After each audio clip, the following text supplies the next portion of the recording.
Good morning, everyone, to this next panel where we are continuing in the spirit of engaging and having a lively discussion straight from the coffee break. Let's not lose this spirit. So my name is Karin Reisheim-Baller, and I'm working for the United Nations Industrial Development Organization, UNIDO, and I'll be your moderator of this session. And UNIDO's mandate is basically to accelerate the achievement of the SDG 9. It's to advance and support our member states on inclusive and sustainable industrial development.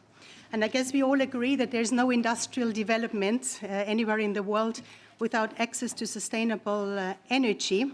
So we are basically supporting access to sustainable energy for industrialization and also the low-carbon transformation of the existing industrial systems.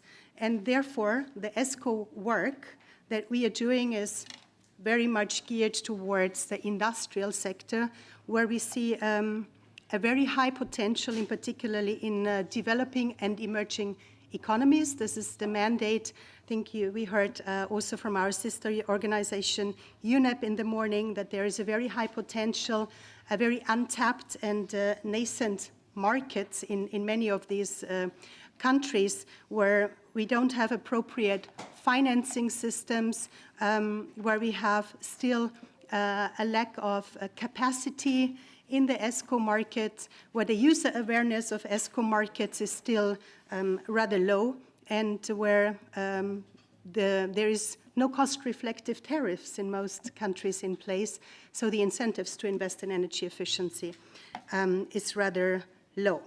So in this panel now, we are still going to discuss about the regulatory framework, and we are looking at it from two different perspectives, basically. Two different policy types or regulatory aspects. On the one hand, we are looking at regulations that actively incorporate ESCOs and EPCs or enhancing trust in ESCOs. But we are also discussing how policies, that non-ESCO dedicated policies such as climate or energy efficiency policies can be conducive and stimulate the market for ESCOs.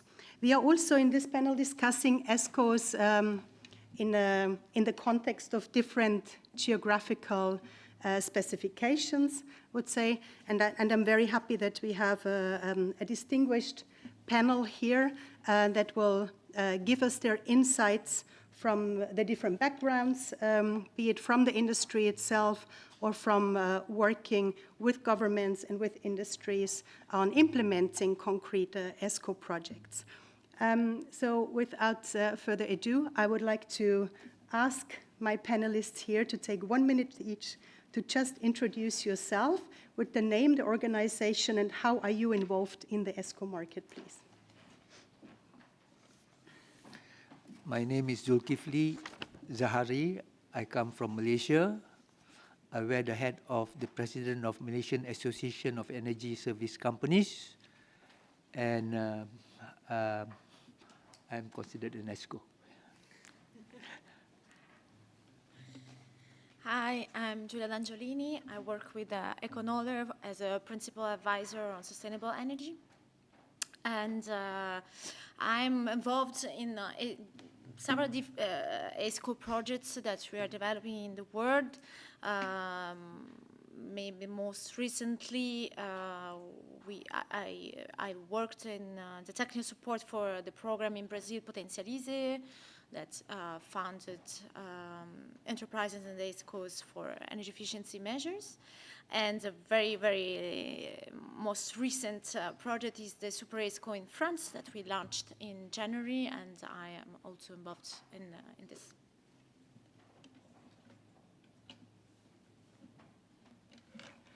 Hi, Devon Pillay from South Africa.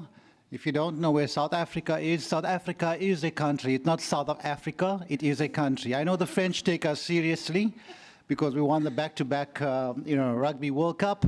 But for those of you who haven't visited our lovely country, animals do not go out in the street there, right? So please, it is really a growing market. We're 22 years in existence as an ESCO association. As the president, the key aim is to grow the green economy and to make sure that the ESCOs are capacitated. Thank you.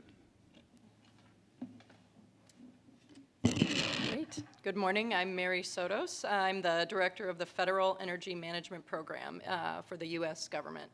And so this is a program that's been around for 50 years, and a large part of what we do is supporting performance contracting.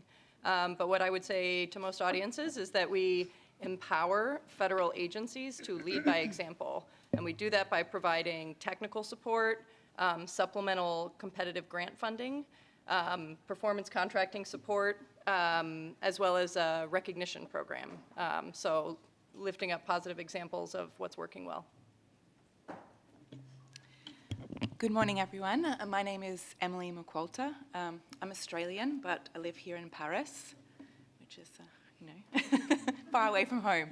I work for the International Copper Association, and as my colleague Steve mentioned this morning, we support our members, obviously, but we work with a lot of international agencies to support policy development, particularly across the appliance and equipment sector.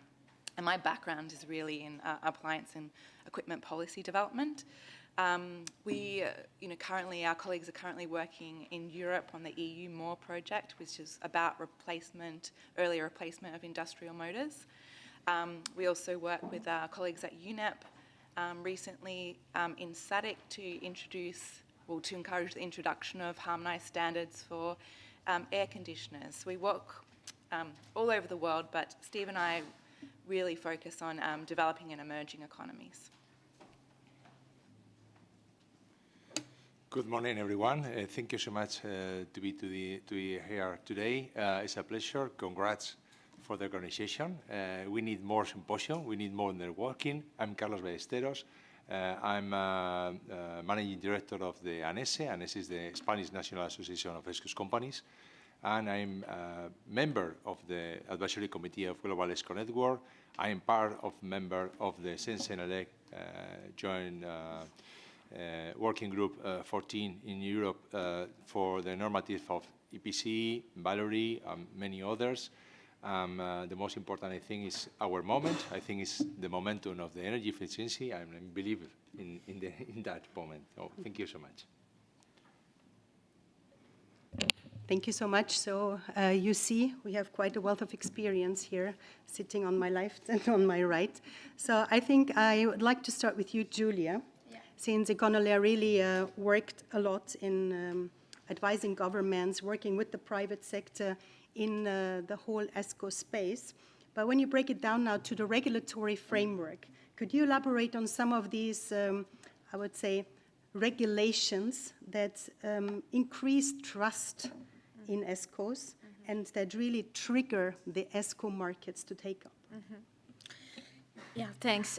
There is actually, I'm going to try to be very fast because we are late. There are some regulations that already came out in the previous panel's discussion, and it was interesting to see how the difference came from public and private sectors. On the other hand, I think that there are some regulations that are needed in both sides that are for sure the clear definition of ESCO in any country. That happens in developing countries, but also in developed countries, that we don't have in the regulation a clear definition of ESCO. And also what AST, generally we have auditors, certified auditors in countries that do energy efficiency audits and also implementation of measures, and those are accredited. But many times ESCOs are not.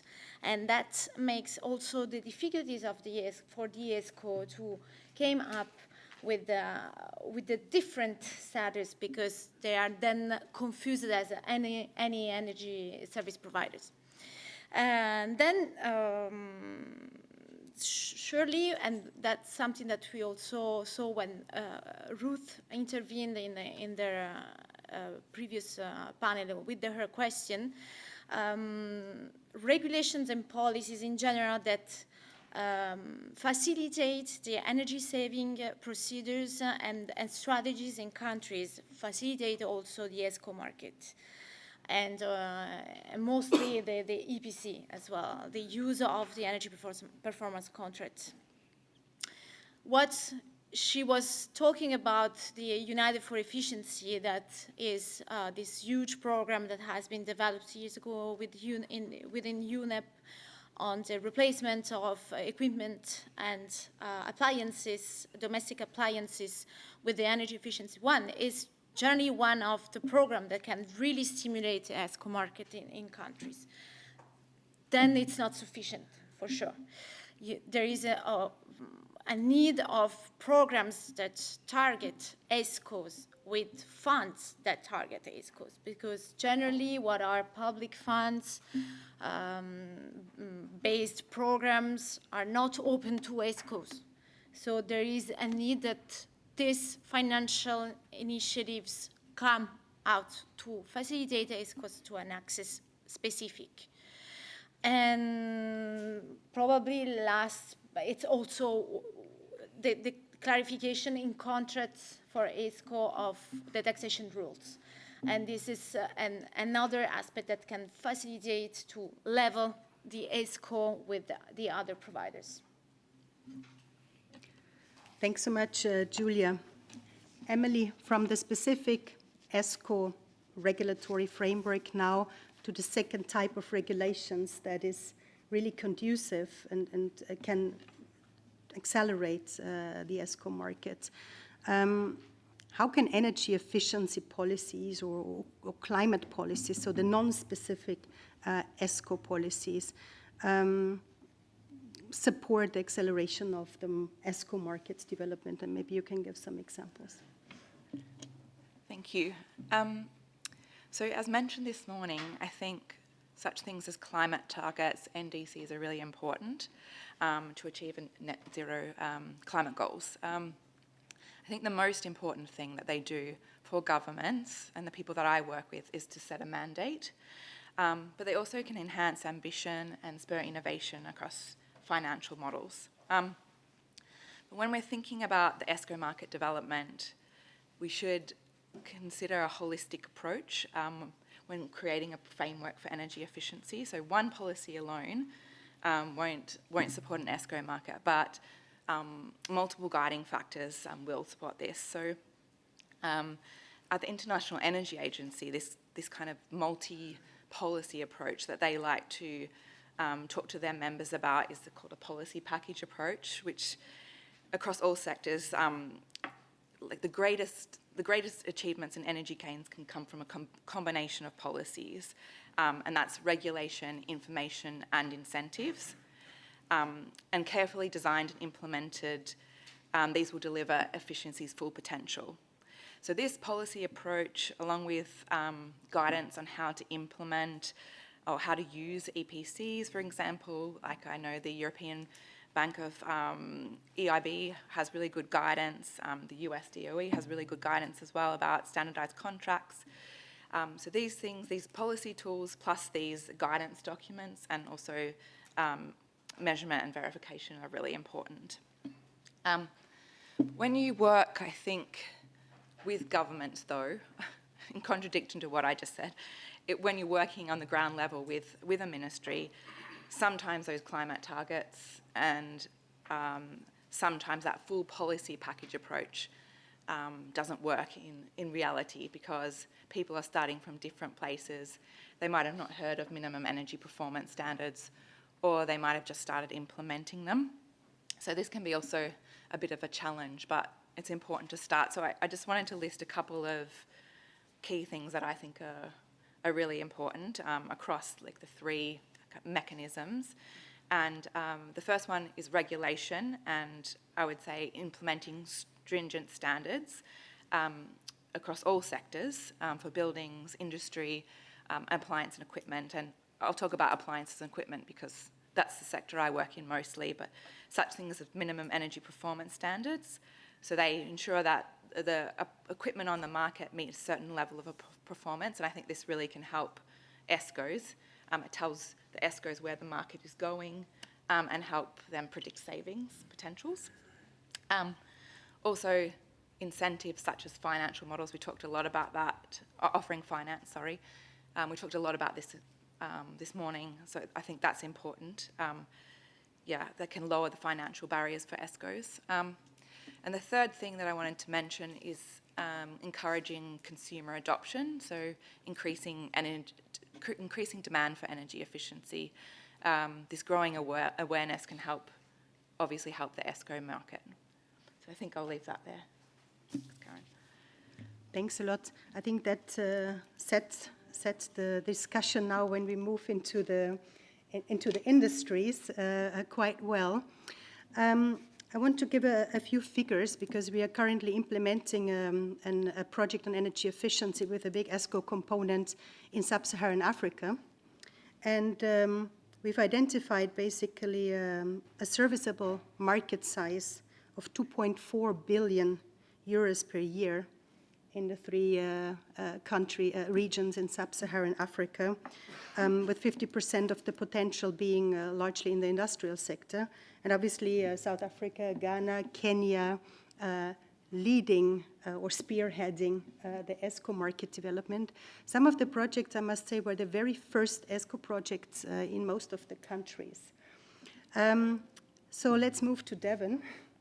And I know you've pointed out the South Africa as a country, but in your title, it covers the Southern African region.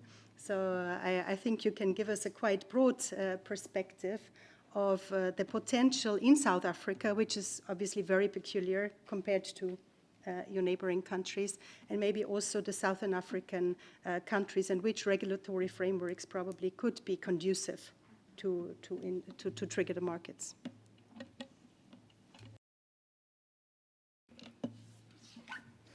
Yeah, thank you, Chair. It's good to see more women for a change compared to yesterday in the front. Also, Soren, I'd like to firstly thank you and the team. I think yesterday was clearly a gap that I identified. You know, we spoke about NDCs, right? And latching on to regulatory framework. NDCs, I quickly said, what's that? You know what I mean? And I'd like to be ignorant of that. Yes, we knew the countries had targets, what it latched onto. So if anything that the Jen contributed is to be informing me better.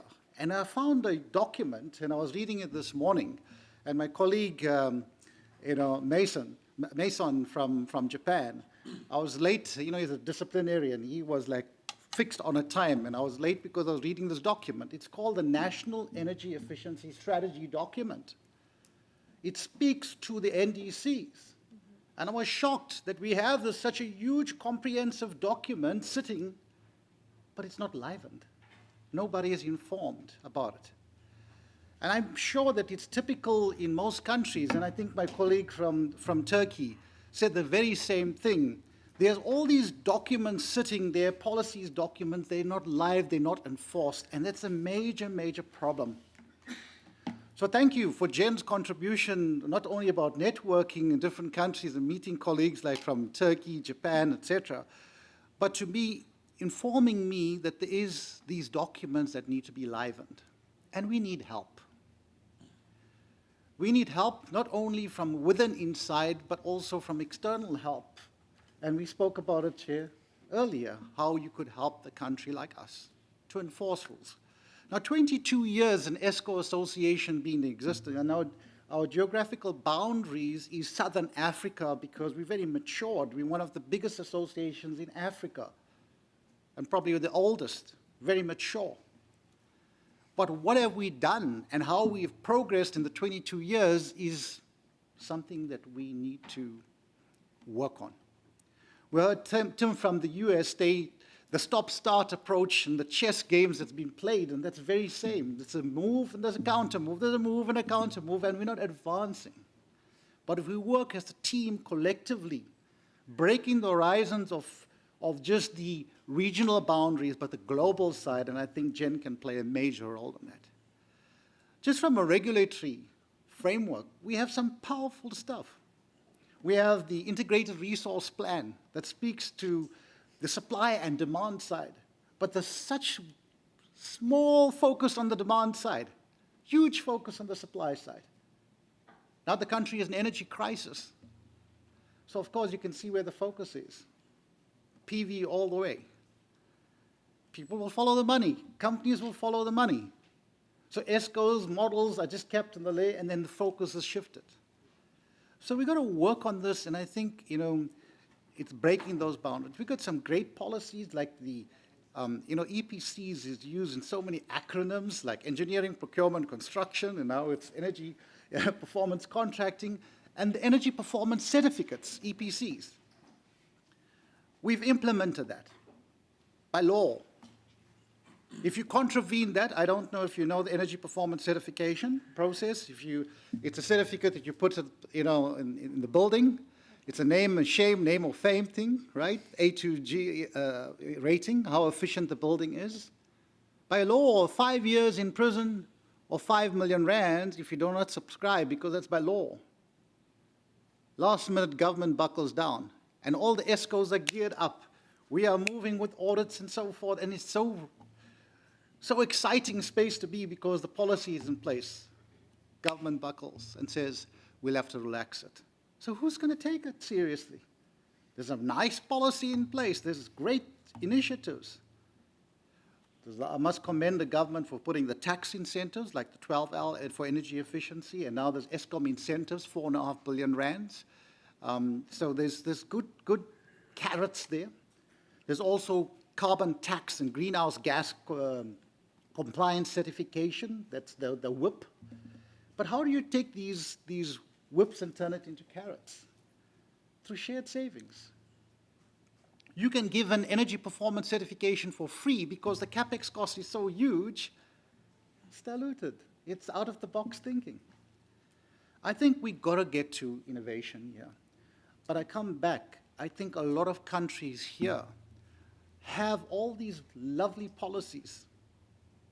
And for my colleague from Turkey who says, we got these many documents sitting there.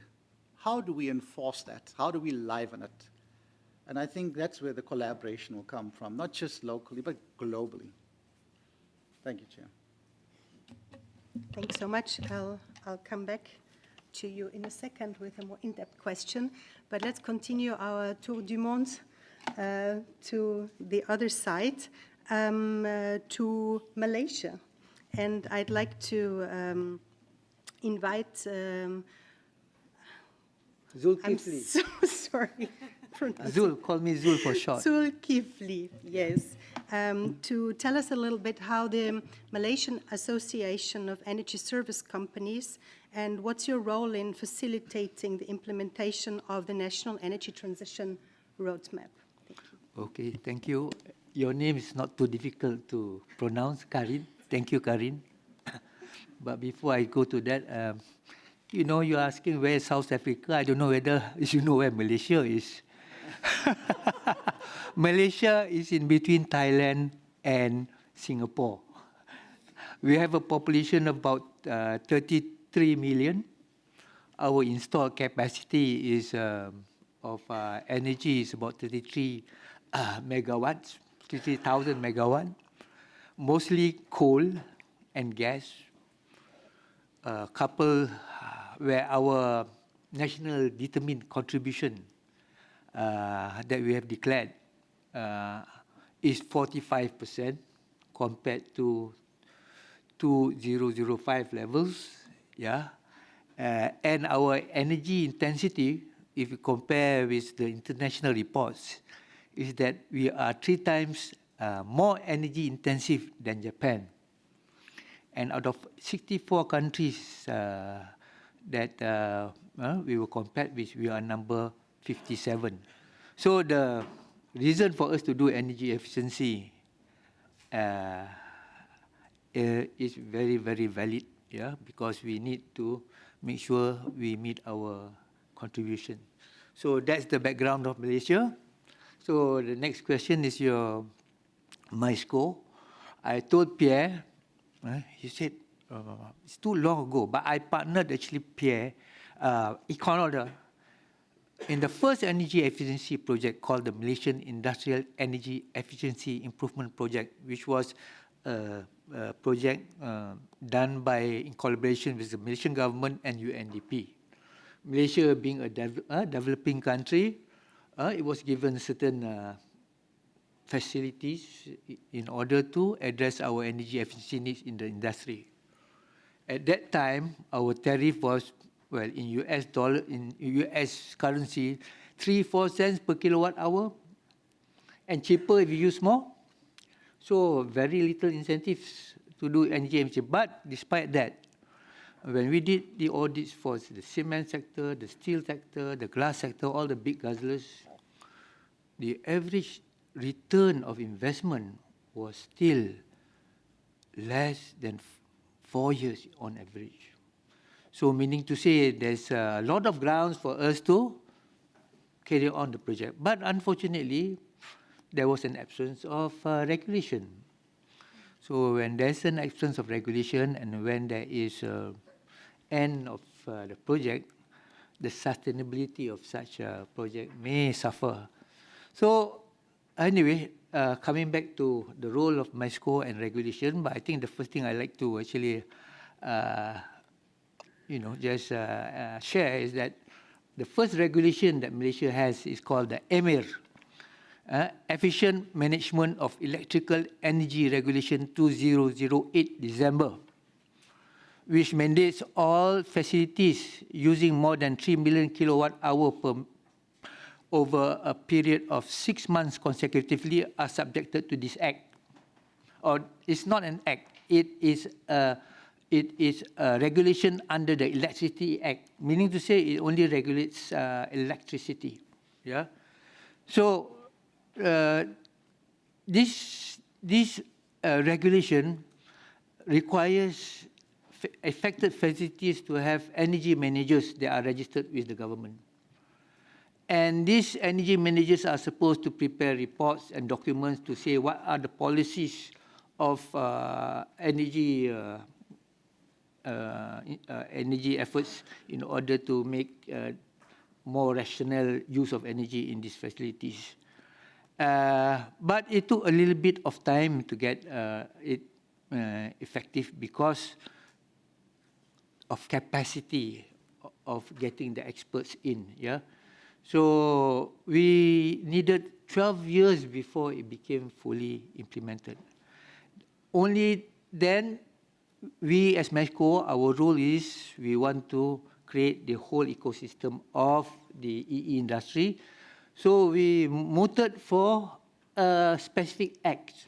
So our role was to push for an act, and the act actually was just passed a few months ago, after 12 years of roadmap, 8 years. Yeah, it's called the Energy Efficiency and Conservation Act, of which the difference between the regulation and the act is that now we also regulate thermal. Yeah, and with this thermal, you also need to have mandatory audits by affected facilities. And with thermal, the affected facilities is anticipated to be about 5,000 facilities in all. So our task now actually is not so much. I think we are fortunate that any energy efficiency incentives by our government has very much been in collaboration or in stakeholders discussion with the industry, primarily with ESCOs, with MESCO. So in that sense, I think most of the things, if you talk about the act, it is all in conjunction with what we have discussed before it is being implemented.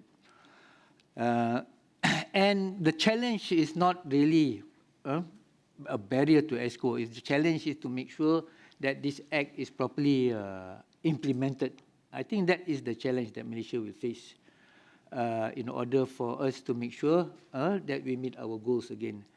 The other thing that I would like to state is when you are able to match regulation with programs, you mentioned the NETR. We have also the National Energy Transition Roadmap, Now, this energy transition roadmap has determined that energy efficiency is the first transition level, of which we target to save 11% of energy by 2040 and 23% by 2050, of which the purpose of this roadmap, of course, is the net zero target.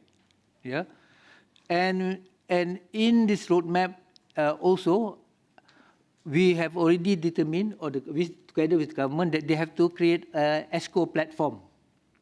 So with the regulation, the act in place, and with this NETR that is supporting this, therefore, I think we have played our role well in order to make sure that we create the foundation. Now it's a question of implementation. Thank you. Thank you so much. We'll dig a bit deeper in the second round, but I would like now to move to Spain. Carlos, can you tell us a little bit about the regulatory framework? I think we've heard in the previous panel some insights already, but maybe we can dig a bit deeper also really from the industry perspective. Where do you see that the regulatory framework in Spain was conducive for the ESCO market to take up? Thank you, Karin. So first of all, a reflection.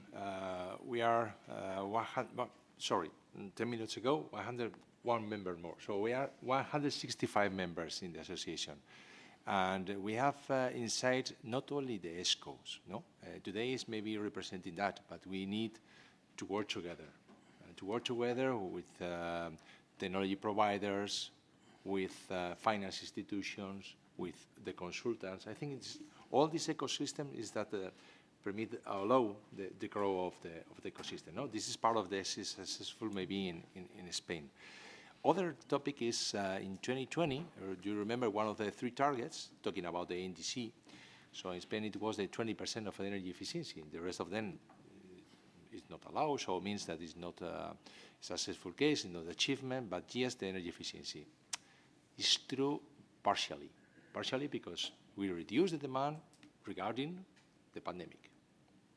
The next year, 2021, we increase 5% of demand. So we believe in the energy efficiency. That means in our NDC, in our PENIEC, Spanish strategy roadmap, that increase until 44% the reduction of the final energy consumption, more than the rest of the state members.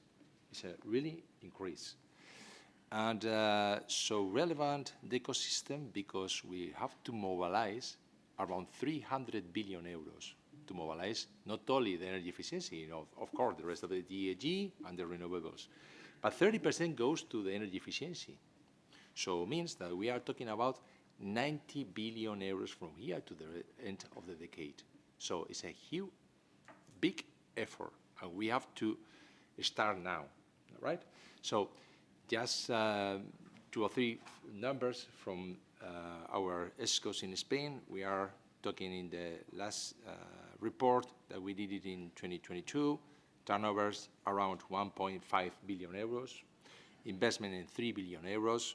The budget per project, that's so important, is less than 1 million euros in average. So imagine you are talking with the finance institutions, right?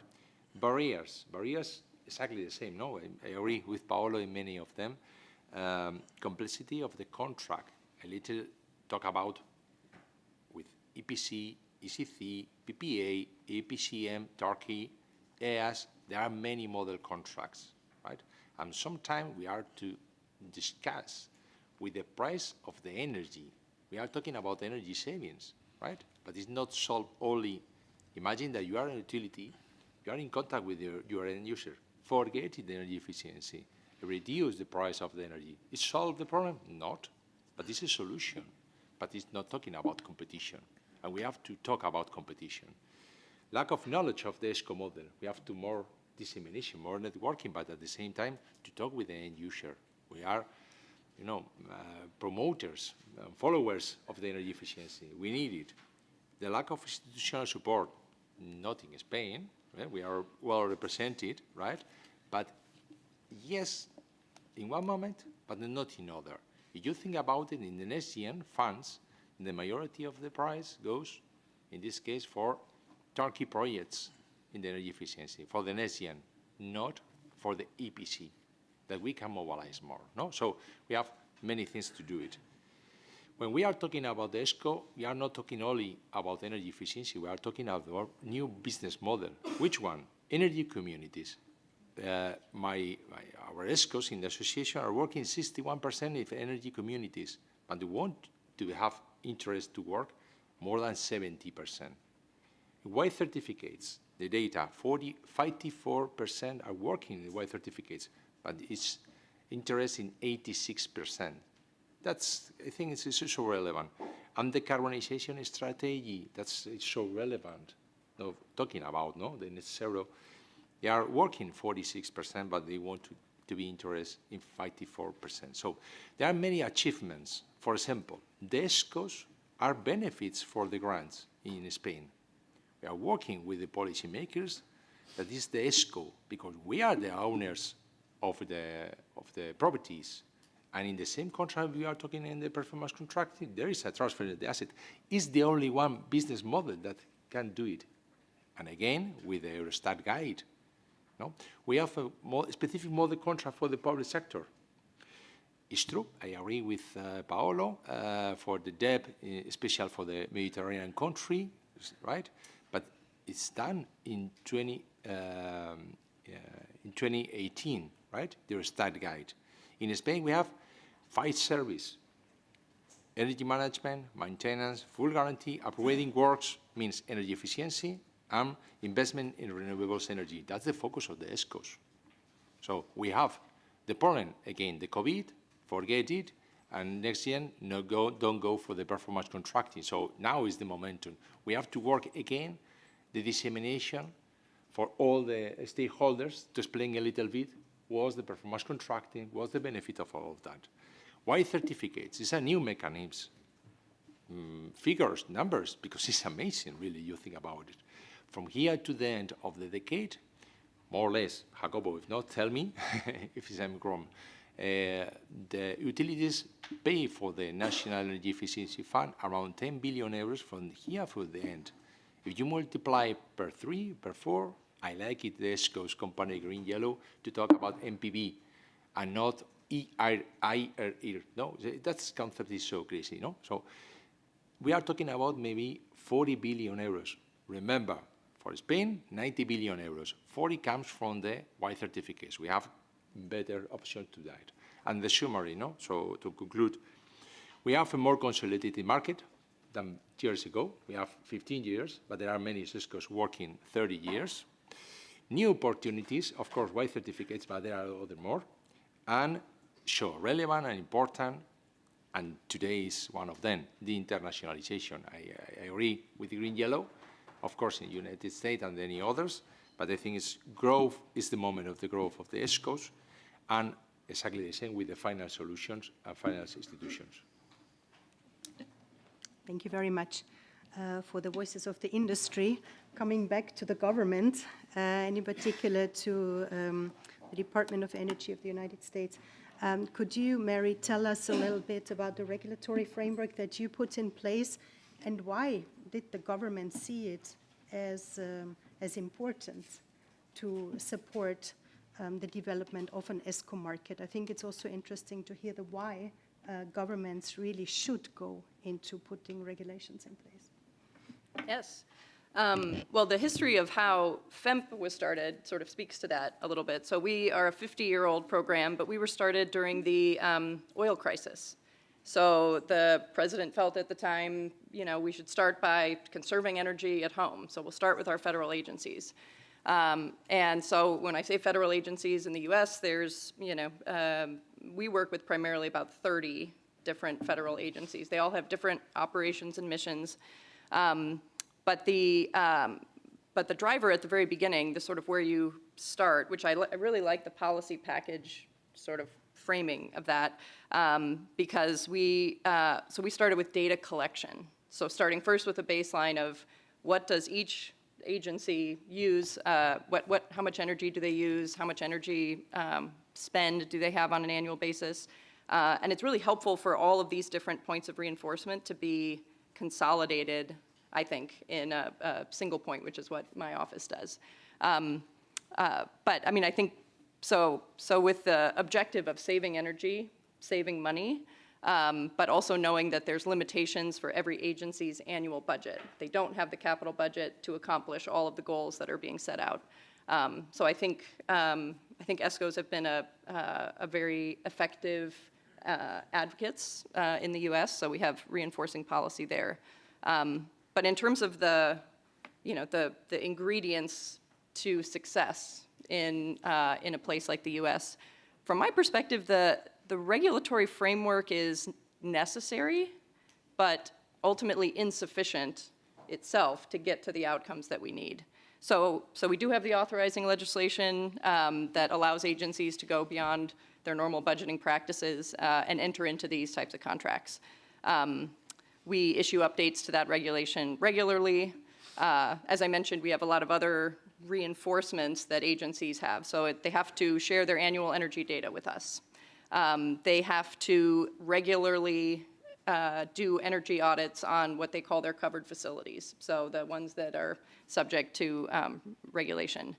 4 years ago, there was a new law that said when you do these regular energy audits, half of the measures that you identify have to be implemented through a performance contract. So it was very explicit on how to use this tool.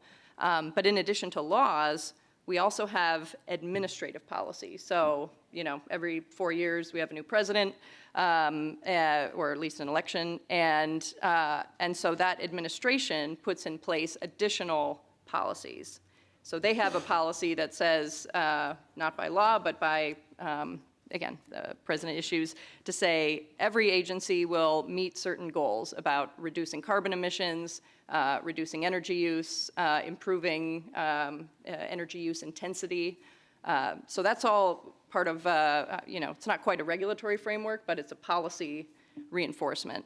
And so several years ago, and thanks to Dr. Unruh, who I think was part of this era, there was a challenge, so a performance contracting challenge, where they said every agency, in addition to all these other laws and policies, has to meet an investment goal. So they calculate an investment goal by agency. So it gets the leadership of the agency very focused on a concrete metric. And for the U.S. government, that was in total, across all 30-some agencies, about $1 billion of investment in performance contracting per year. That's about the pace that it kept. I will say, even with all of those reinforcements, there are some factors I would want to flag as impacting, again, that sort of the overall outcomes. One is just it takes time. There's a delay between sending these sort of policy messages and actually being able to implement it, through all of the different layers within an agency's bureaucracy. So we usually see 12 to 18 months as being the time from when you start activity. So you start preliminary audit. There's an interest at a particular site to actually being able to execute a final contract or award a final contract. We're working to try and shrink that time so we can get activity more quickly. But that's a significant, a lot can change within 18 months. Particularly in, the public sector, you have new leadership that's, political appointments who come in. You may lose the institutional knowledge, a lot of retirements of, contracting officers who've done many projects but now are retiring, and there's new people who've never done a contract. And so to try and mitigate against those types of delays and changes, we really focus on personnel. So training people at every level within an agency to what is a performance contract, how can you meet multiple statutory, regulatory, administrative objectives through performance contracting. We find you really need to speak the customer's language. Our customers are not energy, they're not ESPC experts, but they know their mission and their own agency's requirements. So more and more we try and make sure that any project aligns what an agency needs to do, what their leadership is emphasizing, whether that's energy resilience or improved energy flexibility in particular buildings with these larger performance contracting objectives. So in practice, that means we do a lot of training as well as recognition programs. We like to identify energy champions within an agency and sort of work with the places where you have momentum. Thanks, Mary.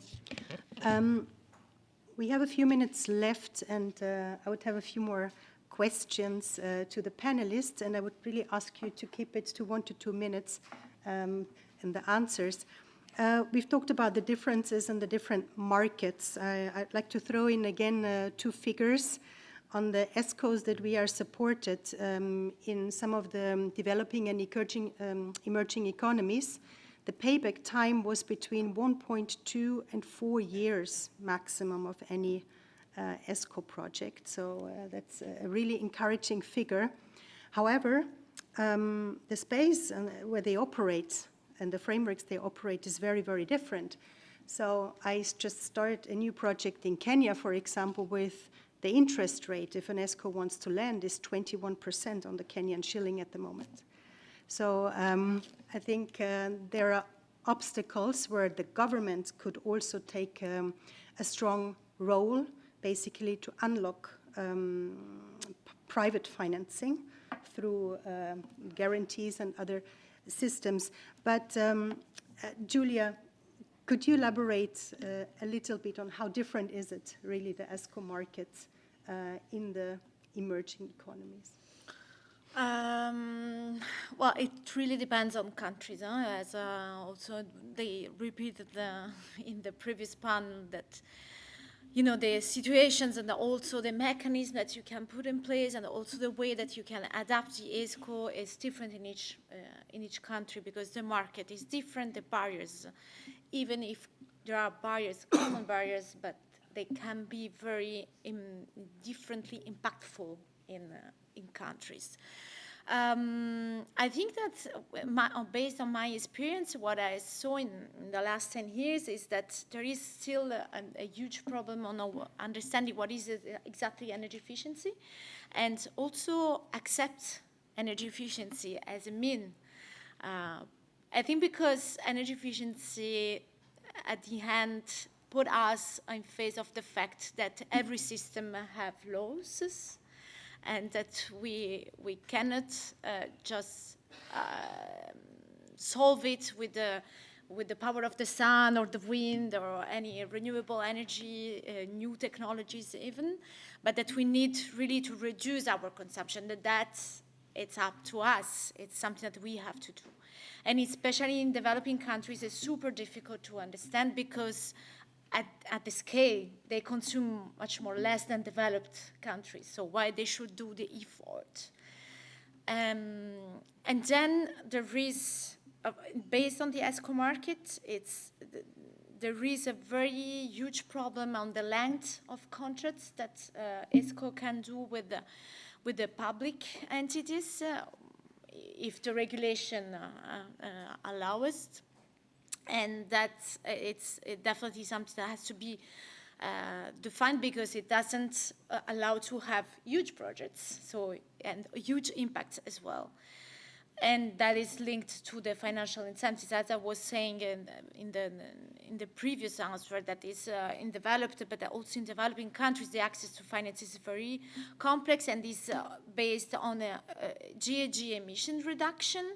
We are seeing now that the program Potencialize in Brazil, that is financing audits and also improvement measures in a specific region of São Paulo in Brazil, is not working as it should be, because it's based on a very ambitious threshold on GHG emission. And one huge part of the market of ESCO is on electricity. And so they wanted only thermal savings, and all the electricity projects are just cut off of this finance, it represents a lot of consumption, but also GHG emissions that are impactful for the country. Thanks a lot. Devon, which business model works in your part of the world? Not only in South Africa, but maybe in Southern Africa. Yeah, interesting. We saw a speaker just talk about the definition of energy efficiency and talking about use of technology. Then one goes wider than that because, some consider behavioral change as a passive design in energy efficiency. ESCO as well, there's a different definition of ESCO. Very interestingly, in our market right now, typical ESCOs are defined as anybody who's active in the green economy space. And what's strange is we know that energy efficiency is the cheapest and cleanest form of renewable energy, right? But the banks don't see it. The banks are there to fund projects that are renewable energy focused and it's longer term, but they will not fund something that gives you an internal rate of return. Lighting, for example, 40%, and PV is half of that or less than half of that.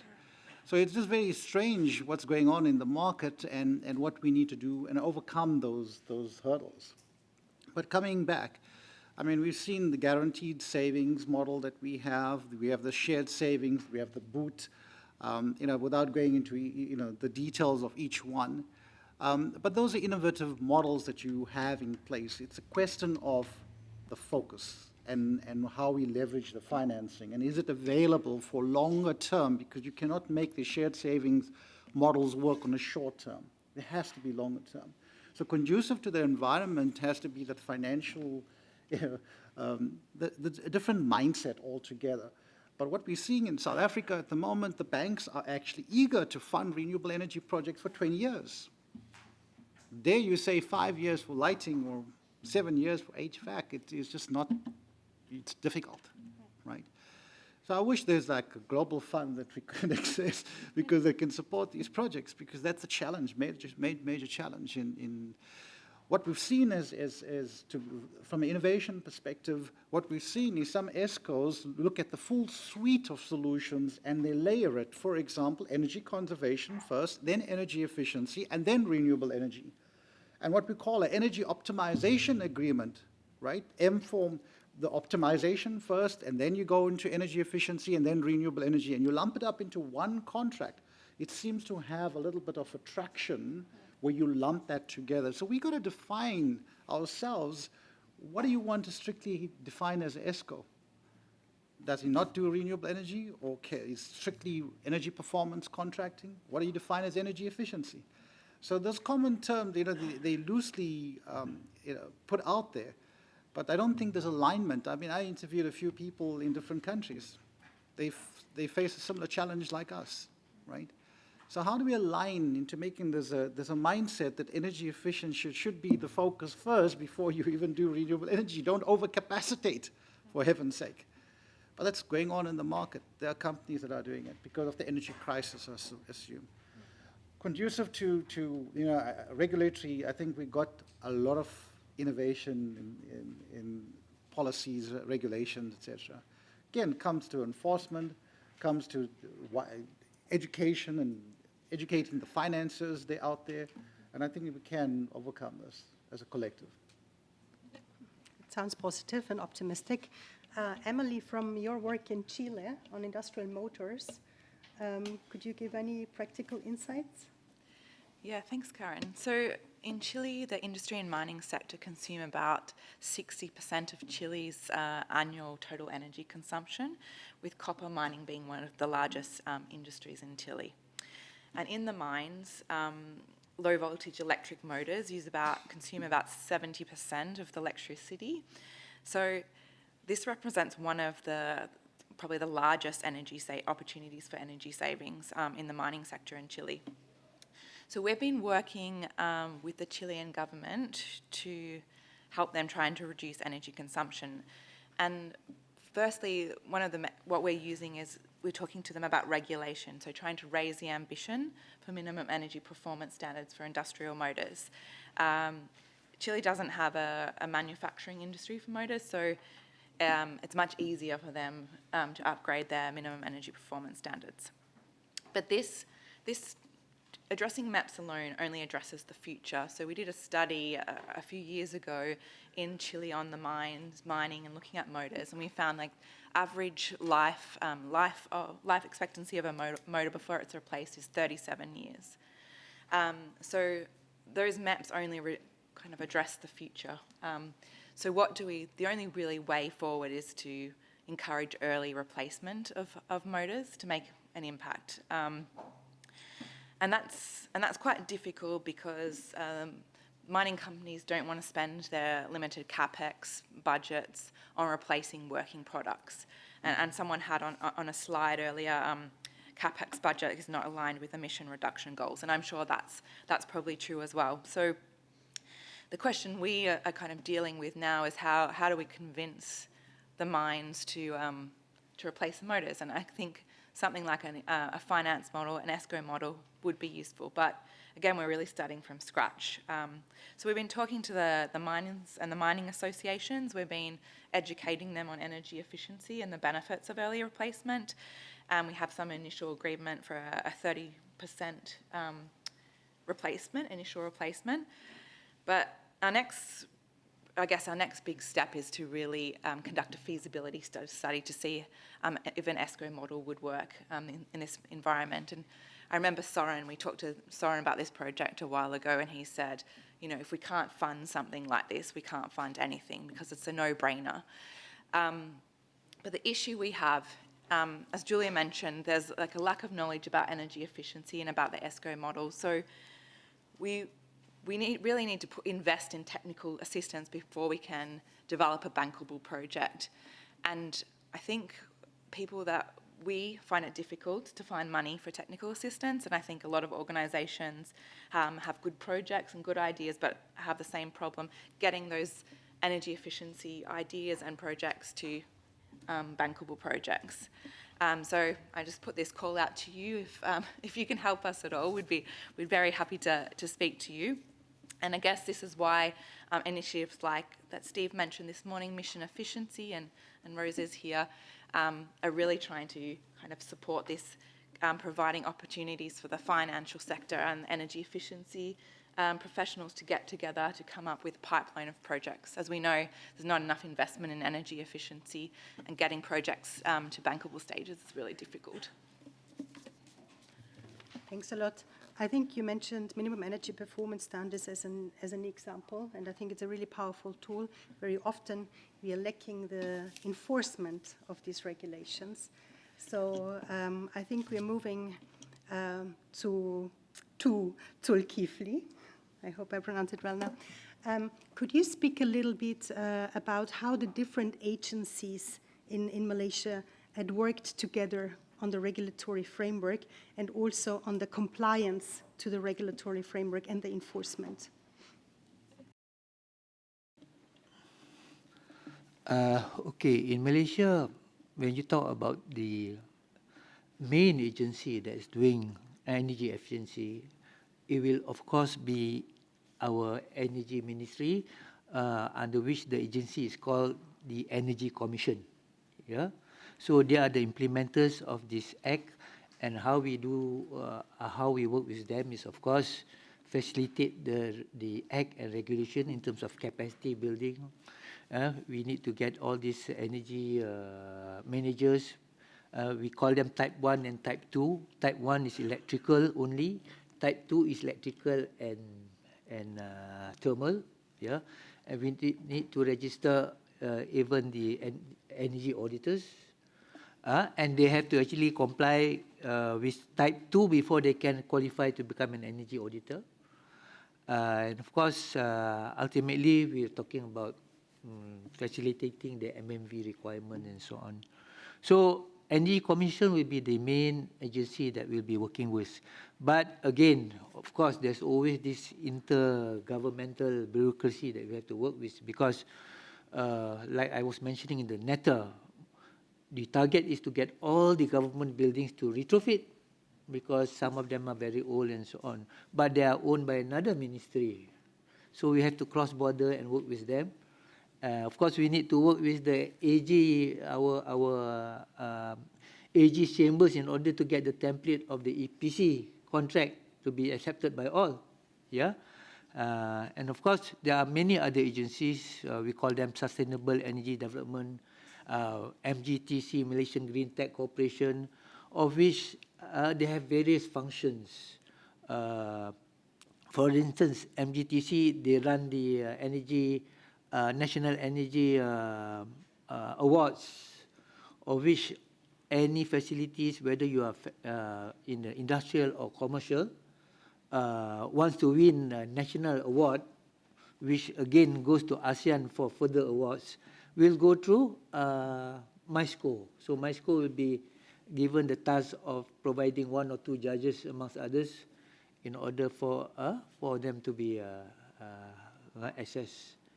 Other than that, of course, the agencies like our Malaysian Industrial Development Authority, when you talk about tax incentives, we have the green incentive tax allowances, we have the green incentive tax exemption, we also have pioneer status. So we are working with all these agencies when you talk about governmental effort in order to promote what they have committed to the international community. So, MISCO, we can say that they are playing what you call bridging role in order to make sure that everybody is talking to each other, and it can be challenging sometimes. Thank you. Thank you very much. Mary, from the US regulations, which of them would you see have created trust in the ESCOs? So I think in order to get to trust, I think it's helpful to have positive examples of, successful transactions, and to make sure that you're communicating those, because as we heard earlier, misinformation or perceptions can be, can very negatively sort of sway the momentum. So some of the things I think that have helped us, helped our customers build trust is, so we have a standardized contracting vehicle that we run. So I can't speak to how difficult, public sector contracting is in other countries, but certainly in the US, we have the phrase red tape. So you just have to get through so many different steps to try and, work with a vendor. So we've tried to simplify that for agencies by, my office does a contract that then is in place for many years, and it allows agencies to just simply choose one of the sort of vetted ESCOs that are on the list. So the agency would be able to put out a notice of opportunity to say, I'm interested in doing a project. The ESCOs on this list can respond to that notice. And so that simplifies a lot of that upfront work, which I think also then helps the customer have trust that they're using a partner who has met a number of qualifications. So I think that's critical. But also I think the customer will have more trust if they have other technical advisors who can give them comfort that they're they're on the right track. So we try and support that through technical assistance. So we have what are called federal project executives. So these are often people who've had people who've been active in ESCOs, but who've now switched to a more public sector role. So we have 3 to 5 advisors who can be assigned to agencies, to individual projects, to help them navigate, read through the investment grade audit to say, yes, this is good. Oh, I would push back a little bit on this. Because in general, the agencies, even their most sophisticated energy managers, might feel a little nervous committing their agency to a 20-year agreement that's contingent on specific savings showing up year on year. So we provide the project executives. I think that builds trust. Each project is also, if they use our contract, they're required to have a project facilitator or an owner's representative. So I think that also is someone who can help with the administrative work. And again, we've just seen the significant contrast, projects who use these technical supports and those who don't. If you have these technical supports, you can get through a lot of the barriers more quickly. You can brief your leadership, give them the assurance that this is a solid investment. And then at the end, when you have a successful project, to be able to use, a group like my office, but it could be a lot of other partners, to really showcase positive examples. Because it just takes a few negative examples to sort of create that uncertainty. But if the swell is more in the direction of, many positive examples of, and the amount of energy that's saved, emissions that have been reduced, positive impacts on the agency's operation, number of jobs, economic development, like there's all these, whatever the positive indicators that will resonate with the audience, I think we try to gather those as well to build trust. Thanks so much, Mary. And the final question today is moving away a little bit from, we've so far talked a lot about national regulations, but I think we are operating in a very regional, integrated system in many parts of the world.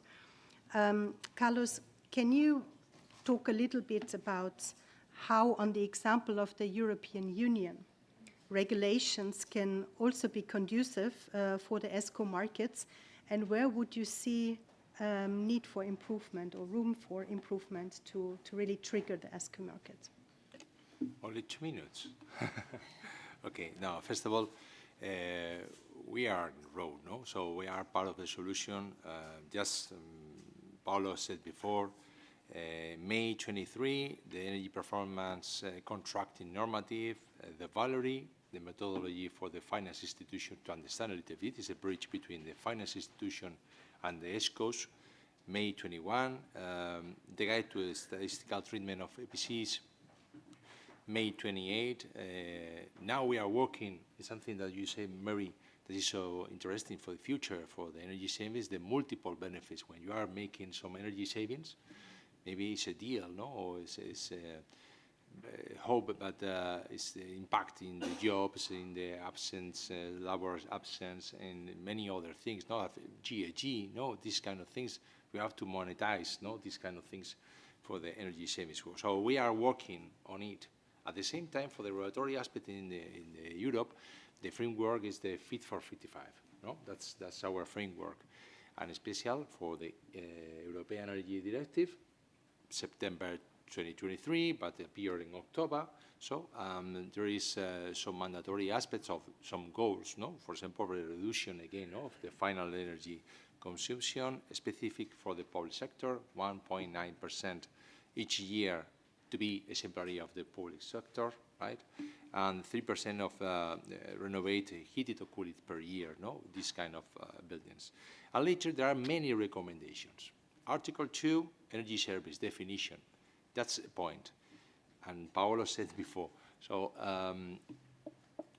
there are different directives, and it's so focused to change a little bit the focus of it. In 2006, talking about the ESCOs. 2012, talking about promoter or provider. Now again for the ESCO. This is, we have to understand a little bit who we are, right? And what are we talking about the energy savings, to what kind of mechanism we are, no? So later I have the opportunity to explain a little bit more some kind of things about the accreditation. But, and again, Article 2, again, energy performance contracting, the definition is based on the normative, of course, and some kind of objectives, no? Enable framework for MPC, so we have an opportunity, but again, there are recommendations, something similar that you said before that we have later for the transcription for each state member. We have to work on the countries, not in the framework of the European level. The uptake of MPC in the public sector, again, the measure and verification appear the IPMVP, right? Other kind of issues in the same level, and to expand it, the energy service opportunities. I said before in Spanish, for any communities or any other kind of things, and here more other kind of business model, combined included the demand response and storage or other kind of opportunities. That's the way. That's a little bit the perspective. And the ideas, the deals, the improvement, no?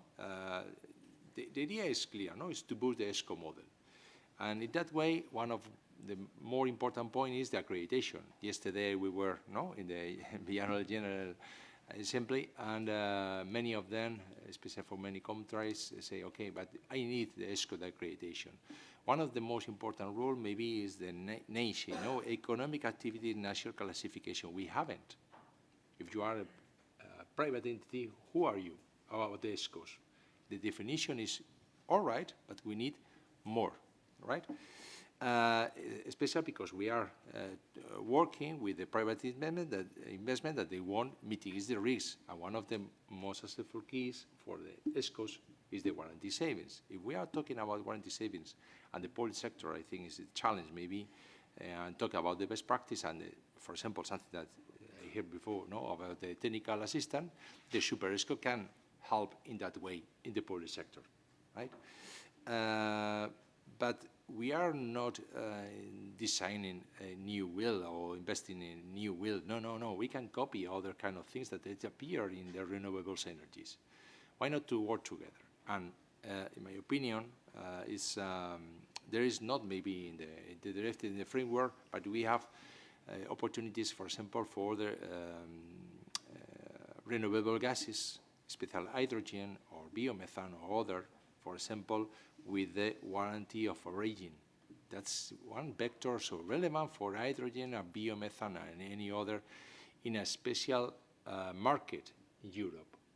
And why, if we are talking about the specific case of the emission trading system, why not energy efficiency trading system? And why are not talking about energy efficiency warranty of origin? This is the warranty savings. It's talking about exactly the same, but with something that appear and is successful in other kind of things, right? And this concept is talking about the technology, energy efficiency as one technology more in the way of decarbonization. So we have different options, but one of them is successful. Copy. Thanks so much. Looking in the audience, and maybe if you allow us 2 minutes before we close, are there any questions? We can also take maybe more than 2 questions. Are there any questions from all these interesting inputs that you heard so far, or should we take the discussion probably into the lunch from what I see now? I'm not trying to summarize this because I think I wouldn't do justice to such a wealthy discussion, but what I think we would all agree on is there's so many examples of regulatory frameworks or regulations or policy incentives that have been put in place. And I guess this is why we have the global ESCO network that could put together all of these lessons learned and make them available so we can all learn from each other and make it available also to markets which, or where the ESCO market in itself is at an earlier stage, so we don't have to repeat the failures, but build on the success stories, although obviously every market is different. And with this, I would like to ask you to give a round of applause to our panelists, and thank you for interesting discussions.